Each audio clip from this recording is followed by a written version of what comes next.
മനോഹരമായ ഒരു നൗകയാണ് എനിക്ക് തന്നത്. എത്രയും വേഗം അതിൽ കയറി ഇഷ്ടപ്പെട്ട ലക്ഷ്യസ്ഥാനത്തേക്ക് വിട്ടുകൊള്ളും എന്നൊരു ആശയം അതിലുണ്ടോ എന്ന സംശയം ഞാൻ ആദ്യം തന്നെ പങ്കുവെക്കുകയാണ്. ഞാൻ തമാശ പറയാൻ ശ്രമിച്ചതാണ്. പ്രസ് ക്ലബിന്റെ പത്രപ്രവർത്തക യൂണിയന്റെ ആഭിമുഖ്യത്തിൽ കേസരിയുടെ മഹാനായ കേസരിയുടെ നാമം വരുന്ന ഇവിടെ വെച്ച് ഇങ്ങനെ ഞങ്ങളോട് കാണാൻ അവസരം കിട്ടിയതിൽ സന്തോഷമുണ്ട്. ഇതിന്റെ ഒരു ചരിത്രത്തിൽ ഞങ്ങളൊക്കെ ഉൾപ്പെട്ടിട്ടുണ്ട്.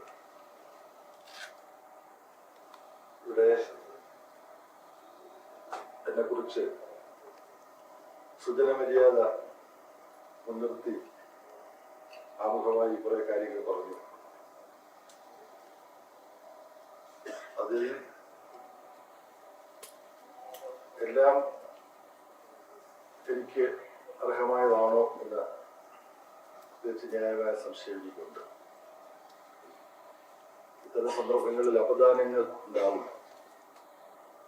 അപദാനങ്ങളെ നമ്മൾ സ്വീകരിക്കേണ്ടത് അപവാദങ്ങളെ സ്വീകരിക്കുന്നത് പോലെ തന്നെയാണ്. അപവാദങ്ങളും ധാരാളം കേൾക്കേണ്ടി വന്നിട്ടുണ്ട്. ഇതുപോലുള്ള ചില സന്ദർഭങ്ങളിൽ അപദാനങ്ങളും ഉണ്ടാകും. എല്ലാത്തിനെയും അതിൽ നിന്ന് ആവശ്യമുള്ളത് മാത്രം എടുത്തിട്ട് ആവശ്യമില്ലാത്തത് മാറ്റിവെക്കേണ്ടതാണ്. അപ്പോൾ നിങ്ങളും ഈ പറഞ്ഞതിൻ്റെ ഒന്നും അടിസ്ഥാനത്തിൽ എന്നെക്കുറിച്ച് സകല കലാവേദി എന്നൊക്കെയുള്ള നിലയിൽ പറഞ്ഞത് സന്ദേശത്തോടു കൂടിയാണ്. പക്ഷേ വസ്തുതകളിൽ നിന്ന് കുറച്ചൊരു അകലമുണ്ട് അവദാനത്തിന് എന്നാണ് ആമുഖമായിട്ട് പറയാൻ. കൂടുതലെന്തെങ്കിലും ഞാൻ ആമുഖമായിട്ട് സംസാരിക്കുന്നതിനേക്കാൾ നല്ലത് വളരെ കുറച്ച് മാത്രം ആമുഖമായി പറഞ്ഞിട്ട് നിങ്ങളുടെ ചോദ്യങ്ങൾക്ക് ഇരയാവുക എന്നതായിരിക്കും കൂടുതൽ ഉചിതം എന്ന് ഞാൻ വിചാരിക്കുന്നു. നമുക്കെല്ലാം പൊതുവിൽ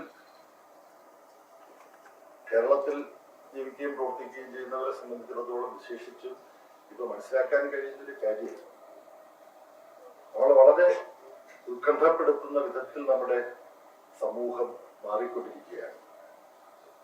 ചുറ്റുപാടുകളിൽ വരുന്ന മാറ്റം അത് ഭരണ സംവിധാനത്തിന്റെ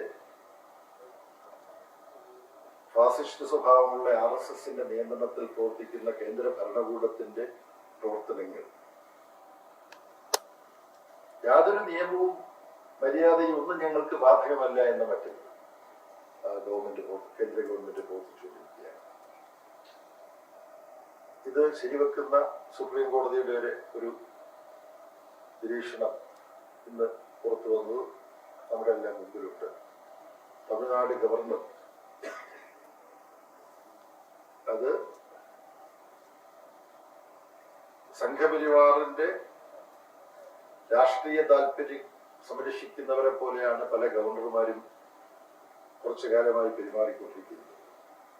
അത് നരേന്ദ്രമോദിയുടെ നേതൃത്വത്തിലുള്ള ഗവൺമെന്റ് വന്നതിന് ശേഷം വിശേഷിച്ചു. അതിന് മുമ്പുള്ള ഗവൺമെന്റുകളൊന്നും ജനാധിപത്യമായിട്ട് പെരുമാറിയിട്ടില്ല എന്ന് പറഞ്ഞതിനർത്ഥമില്ല.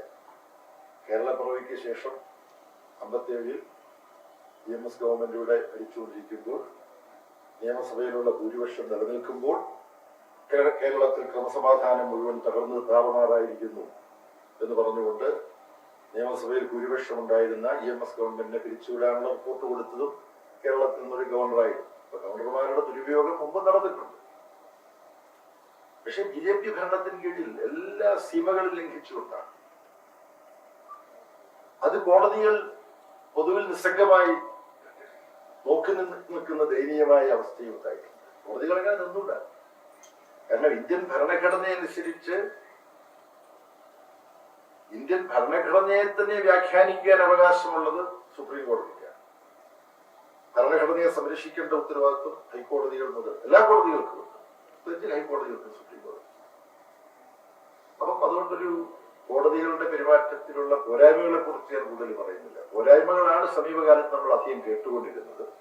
അപ്പോഴാണ് ദുർഗന്ധമലീമസമായ അന്തരീക്ഷത്തിൽ ശുദ്ധവായുവിന്റെ ഒരു ചെറിയ പ്രവാഹം കടന്നു വരുന്നത് പോലെ ഇപ്പൊ സുപ്രീം കോടതിയുടെ തമിഴ്നാട് ഗവർണർ ബില്ലുകൾ, തമിഴ്നാട് നിയമസഭ പാസാക്കിയ ബില്ലുകൾ തടഞ്ഞു വെക്കുന്നു. എന്റെ അടിസ്ഥാനത്തിലാണ് ഗവർണർ ഇങ്ങനെ പെരുമാറുന്നത് എന്നുള്ള ചോദ്യം സുപ്രീം കോടതി ഉന്നയിച്ചിരിക്കുന്നു. അപ്പോൾ കേന്ദ്ര സംസ്ഥാന ബന്ധങ്ങൾ ഇന്ത്യ പോലൊരു രാജ്യത്തിന്റെ തന്നെ നിലനിൽപ്പിന് പ്രധാനമാണ്. കേന്ദ്ര സംസ്ഥാന ബന്ധങ്ങൾ ഭരണഘടനാപരമായി സമതുലിതമായി പോകുക, അതല്ലെങ്കിൽ വിഘടനവാദ സാഹചര്യം രൂപപ്പെടുക. അപ്പൊ ഇത് നമ്മുടെ രാജ്യം നേരിടുന്ന ഗുരുതരമായ ഒരു പ്രശ്നം സുപ്രീം കോടതിയുടെ അഭിപ്രായത്തിന്റെ വെളിച്ചത്തിൽ നമ്മുടെ മുമ്പിലുണ്ട്. മറ്റൊന്ന്, ഇന്ന് തന്നെ പോളിറ്റ് ബ്യൂറോ CPM 6-ാം തീയതി